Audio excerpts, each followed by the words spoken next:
തിരുവല്ല കുമ്പനാട് പ്രവർത്തിക്കുന്ന bitumen plant മൂലം ദുരിതത്തിലായി നാട്ടുകാർ. നിരവധി പരാതികൾ നൽകിയിട്ടും അനുകൂല നടപടി ഉണ്ടായിട്ടില്ലെന്നാണ് ആക്ഷേപം.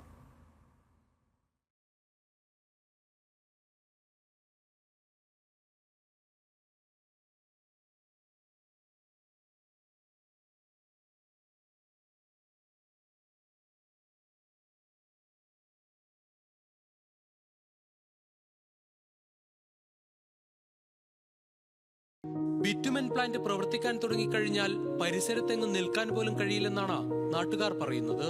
ത്വക്ക് രോഗങ്ങൾ മുതൽ ഗുരുതരമായ ക്യാൻസർ രോഗങ്ങൾക്ക് വരെ പ്ലാന്റ് കാരണമാകുന്നുവെന്നാണ് പരാതി. കഴിഞ്ഞ 12 വർഷമായി സഹിക്കുകയാണെന്നും ശാശ്വത പരിഹാരം കാണണമെന്നുമാണ് നാട്ടുകാരുടെ ആവശ്യം.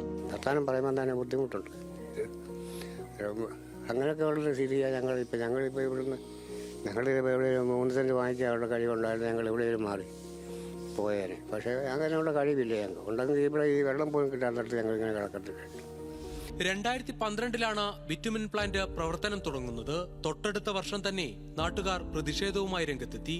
എന്നാൽ ഒരു പതിറ്റാണ്ടിനിപ്പുറവും പ്രശ്നത്തിന് പരിഹാരമായിട്ടില്ല. 2015 ഞങ്ങൾ 50 ദിവസം കോയിപ്പറം പഞ്ചായത്ത് ഓഫീസിന്റെ പടിക്ക് ഞങ്ങൾ ധർണയിരുന്നതാണ്.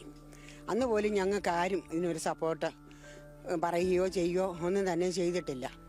ഇപ്പം വീണ്ടും ഇതിൻ്റെ പണി തുടങ്ങിയപ്പോൾ മുതൽ ഞങ്ങൾക്ക് എല്ലാവർക്കും ശ്വാസം മുട്ടലും വിമിഷ്ടവും പിന്നെ എല്ലാ തരത്തിലുമുള്ള കണ്ണ് ചൊറിച്ചിൽ, പിന്നെ ദേഹം മുഴുവനും ചൊറിയുക, കുഞ്ഞുങ്ങൾക്കാണെങ്കിൽ വിട്ടുമാറാത്ത പനി, ചുമ, ഛർദ്ദൽ. ഇവിടെ ഒരു MTAP സ്കൂളുണ്ട്.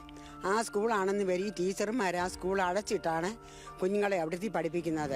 നാട്ടുകാരുടെ പരാതിയുടെ അടിസ്ഥാനത്തിൽ SC/ST കമ്മീഷൻ പ്ലാന്റ് പ്രവർത്തിക്കുന്നതിന് മാർഗനിർദ്ദേശങ്ങൾ നൽകി. എന്നാൽ ഇവയൊന്നും പാലിക്കപ്പെട്ടില്ല. പഞ്ചായത്തിന്റെ സ്റ്റോപ്പ് മെമ്മോയ്ക്കെതിരെ ഉടമ ഹൈക്കോടതിയെ സമീപിച്ചപ്പോൾ സംസ്ഥാന മലിനീകരണ നിയന്ത്രണ ബോർഡ് ഇത്തരത്തിലൊരു പ്ലാന്റ് പ്രവർത്തിക്കുന്നില്ലെന്ന തെറ്റായ റിപ്പോർട്ട് ഹൈക്കോടതിയിൽ സമർപ്പിച്ചെന്നും നാട്ടുകാർ ആരോപിക്കുന്നു.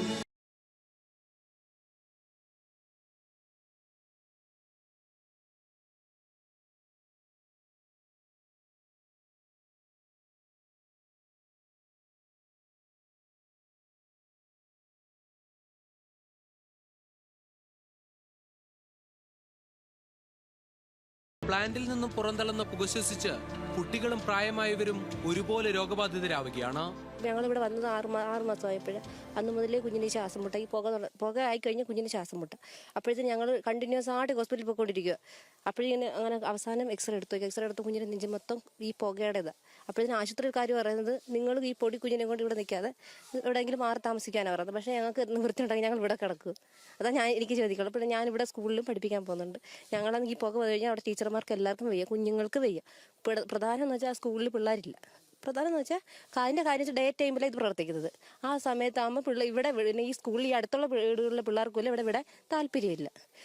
പുകയെല്ലാം അടിക്കുന്ന കൊണ്ട് ഞങ്ങൾക്ക് ശ്വാസം മുട്ടുവാണ്. ഞങ്ങൾ ടീച്ചറിന് ശ്വാസം മുട്ടുന്നുണ്ട്. നിരവധി ആളുകൾ വീടും സ്ഥലവും ഉപേക്ഷിച്ചു പോയി. 300ഓളം വിദ്യാർത്ഥികൾ പഠിച്ചിരുന്ന സമീപത്തെ സ്കൂളിലെ കുട്ടികളുടെ എണ്ണം 8ആയി ചുരുങ്ങി. സ്കൂൾ അടച്ചിടുന്നത് സാധാരണ സംഭവമായി.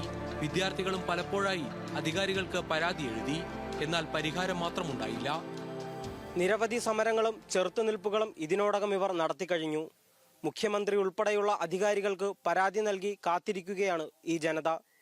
ഇവരുടെ ജീവിത പ്രശ്നങ്ങളുടെ അടിസ്ഥാന കാരണമായ ബിറ്റുമിൻ പ്ലാന്റിന്റെ പ്രവർത്തനം അവസാനിപ്പിക്കണമെന്നാണ് ഇവരുടെ ആവശ്യം.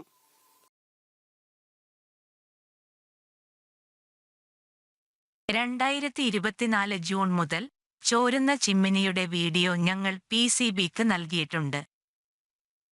എന്നിട്ടും അവർ പ്ലാന്റ് അടച്ചുപൂട്ടാൻ ഉത്തരവിട്ടിട്ടില്ല. ഇപ്പോൾ ഭൂനിരപ്പിന് സമീപം വിഷവസ്തുക്കളും പുകയും എറിയുന്ന പഴയ വീഡിയോകൾ കാണുന്നതിനാൽ ചിമ്മിനി ചോർച്ച ഇപ്പോൾ അവ്യക്തമാണ്. ഇമെയിൽ ഫോർവേഡ് ചെയ്തിട്ടുണ്ടെന്ന് പറഞ്ഞ് ഒഴികഴിവുകൾ പറഞ്ഞ് സമയം പാഴാക്കുകയും വലിച്ചിടുകയും ചെയ്യുന്ന PCB ചെയ്യുന്നത് തികച്ചും ലജ്ജയില്ലാത്തതാണ്. പ്ലാന്റ് ഉടമയ്ക്ക് നിർദ്ദേശം നൽകിയിട്ടുണ്ടെന്ന് PCB അവകാശപ്പെടും. മറ്റൊന്നും വേണ്ട. നിയന്ത്രണമില്ല. വിഡ്ഢികളെപ്പോലെ പെരുമാറുകയും ഞങ്ങൾ വിഡ്ഢികളെപ്പോലെ ആളുകളോട് പെരുമാറുകയും ചെയ്യുക. ബിറ്റുമിൻ മിക്സ് പ്ലാന്റ് പ്രവർത്തിക്കുകയും ജനങ്ങളെ വിഷലിപ്തമാക്കുകയും ചെയ്യുന്നു. ഏറ്റവും അടുത്തുള്ള വീടുകൾ വെറും 92 മീറ്റർ അകലെയാണ്. ശബ്ദം അങ്ങേയറ്റം. അനുവദനീയമായ പരിധിക്കപ്പുറം. ജനങ്ങൾ പ്രതിഷേധിക്കുമ്പോൾ സ്ത്രീകളെയും കുട്ടികളെയും കൈകാര്യം ചെയ്യാൻ പോലീസിനെ വിളിക്കുന്നു. ഈ സർക്കാർ എന്തായി? PCB സർക്കാരിന്റെ മറച്ചുവെപ്പാണ്. പോലീസിനെ ഔദ്യോഗിക ഗുണ്ടകളായി ഉപയോഗിക്കുന്നു. പഞ്ചായത്ത് സെക്രട്ടേറിയറ്റ് മലിനീകരണക്കാരനുമായി കളിക്കുകയാണ്. മോശം പഞ്ചായത്ത് സെക്രട്ടറി സർക്കാരിന്റെ മോശം സ്ക്രിപ്റ്റ് പിന്തുടരുന്നതിനാൽ അത് എങ്ങനെ കാണണം എന്നതാണ്. ഈ ഉദ്യോഗസ്ഥർ തീകൊണ്ടാണ് കളിക്കുന്നത്. ഞാൻ അവർക്ക് മുന്നറിയിപ്പ് നൽകണം.